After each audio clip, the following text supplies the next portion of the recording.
हमनी के जब घर से चलनी है जा मनोज भी आता नहीं स्लो में बैकग्राउंड रहे लेकिन स्लो में रहे। भाई देखिए फुआ की तरफ से चाना फुआ की तरफ से बहुत बहुत आशीर्वाद आइल बा, हजार हजार आशीर्वाद आइल बा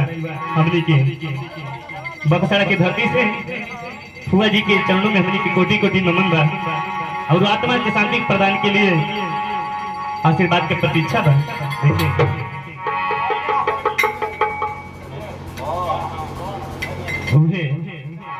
हाँ हाँ हाँ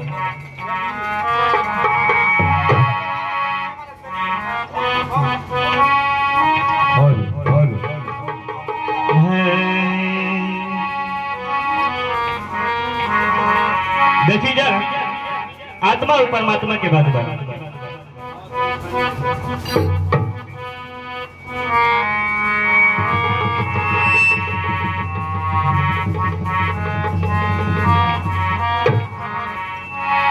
एक अचरज हम ऐसा देखा हर बंदर दूह गाए दूध दूह के अपने पिए घी बनारस जाए।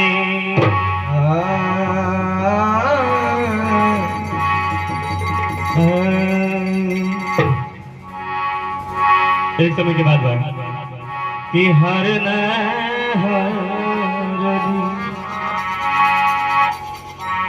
चरता जंगल में व्याधा बिछाए महा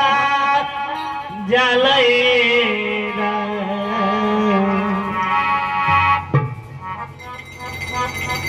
अरे कूदी फानी के हर दिन निकालनी हर ना के लागल गो में फांसेरा। हरना हरनी जंगल में चरत रहे लोग।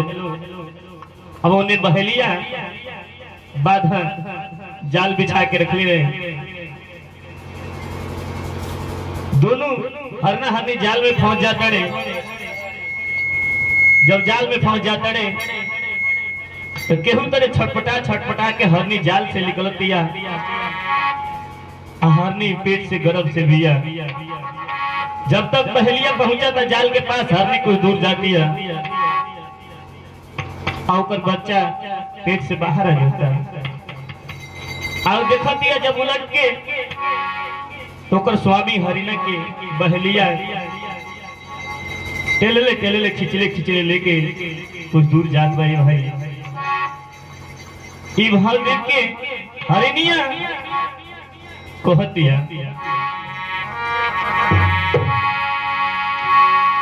अरे गोदी में बालक लेके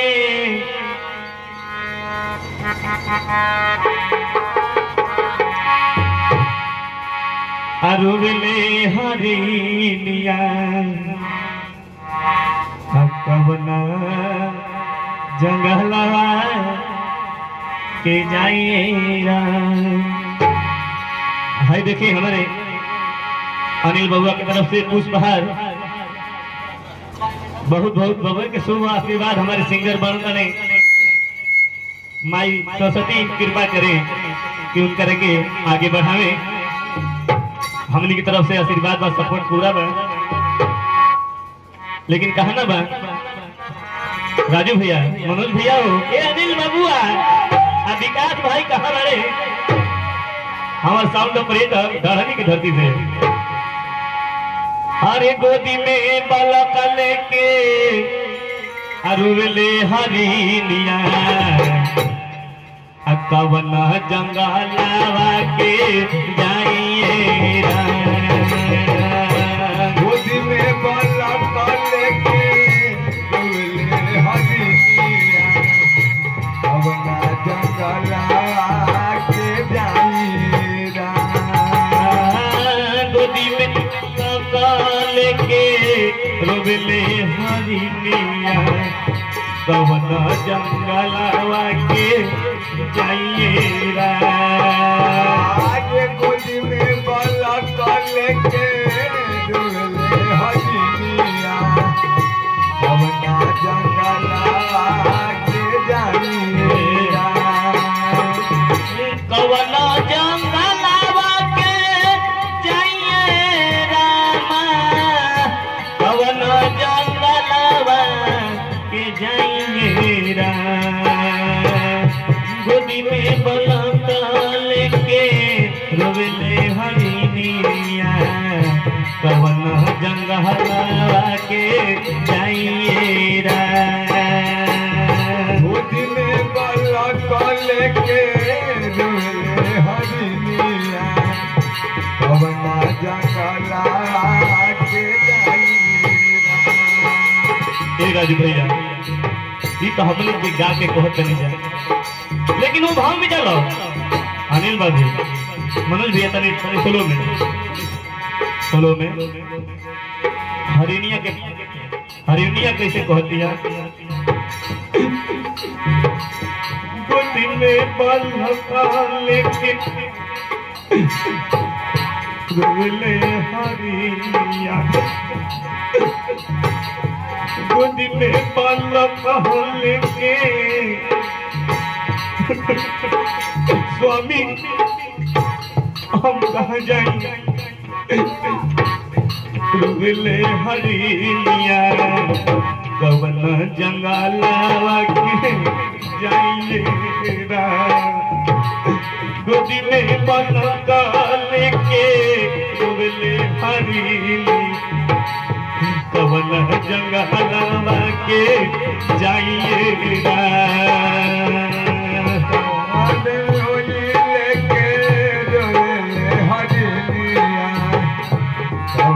जंगला के जाइए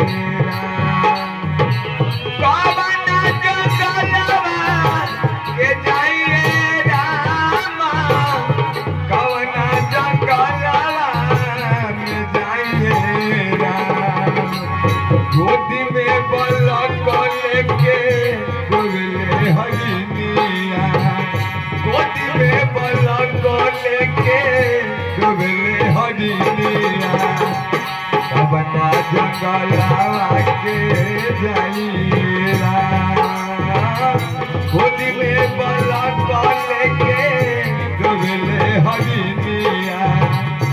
कवना जंगलवा के जाइए राम कहते हरिनिया रोई रोई हाने कहे हर से सुन स्वामी मोरा बताएरा रोई रोई हरनी कहे हरिना से सुन हरिना मोरा बताएरा रोई रोई हरनी कहे हरना से सुन स्वामी मोरा बताएगा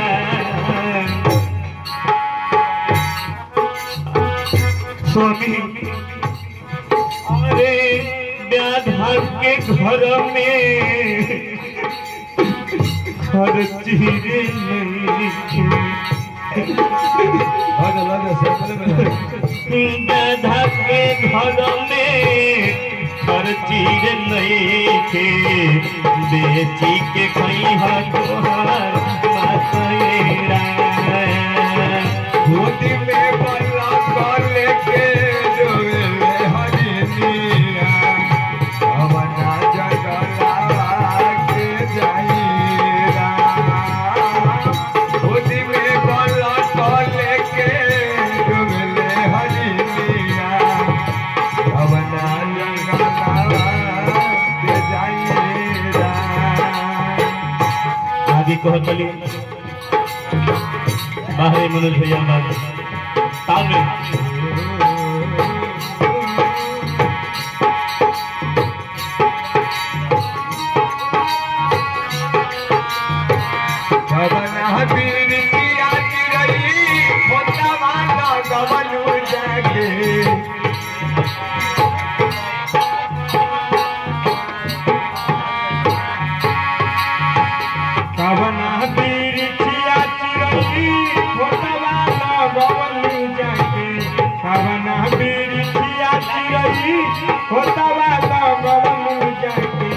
उड़ गइल पखिया पसार के सुन कही के आना ना रहो गोदी में बाला काला लेके रोवे हरिया गोदी में बाला काला लेके रोवे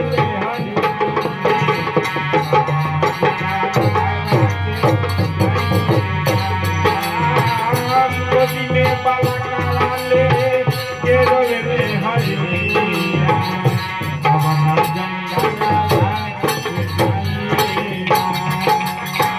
आगे कहतड़ी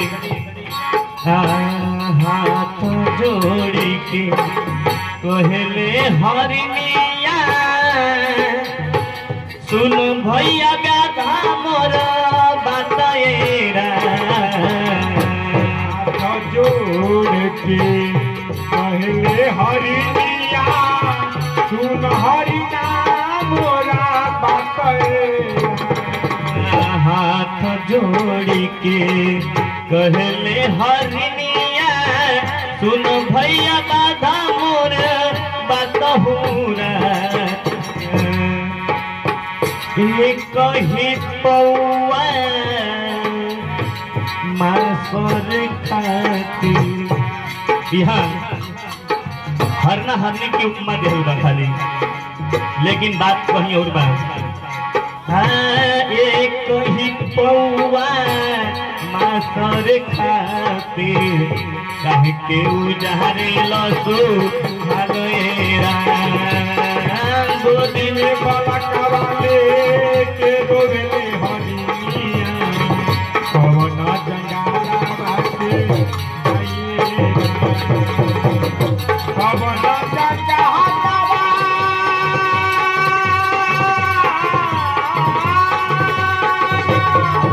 कवन जंगाला के चाहिए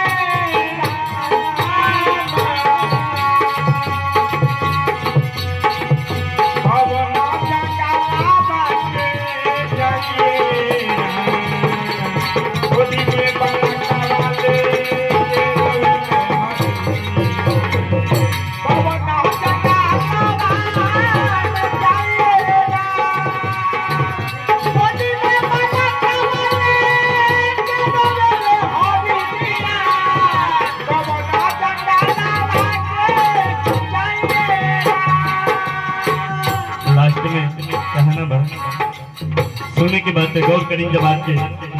जब इतना बात बहलिया हरिणी की बात सुनता हरने के तब क्या करता है भैया इतना बचन जब सुने भैया व्याधा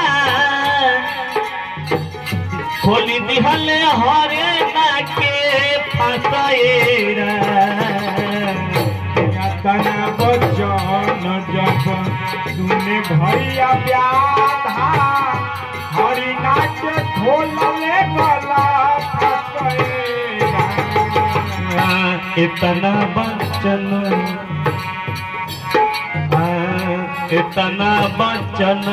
जब सुने भैया व्याधा खोली दिहले हरना के फसहुरा कहत कबीर अरे कहत कबीर सुनो भाई साधु कहत कबीर सुनो भाई साधु हो के भैला स्वर्ग वसेरा गोदी में बाला लेके रोवले हरिनिया गोदी में बाला लेके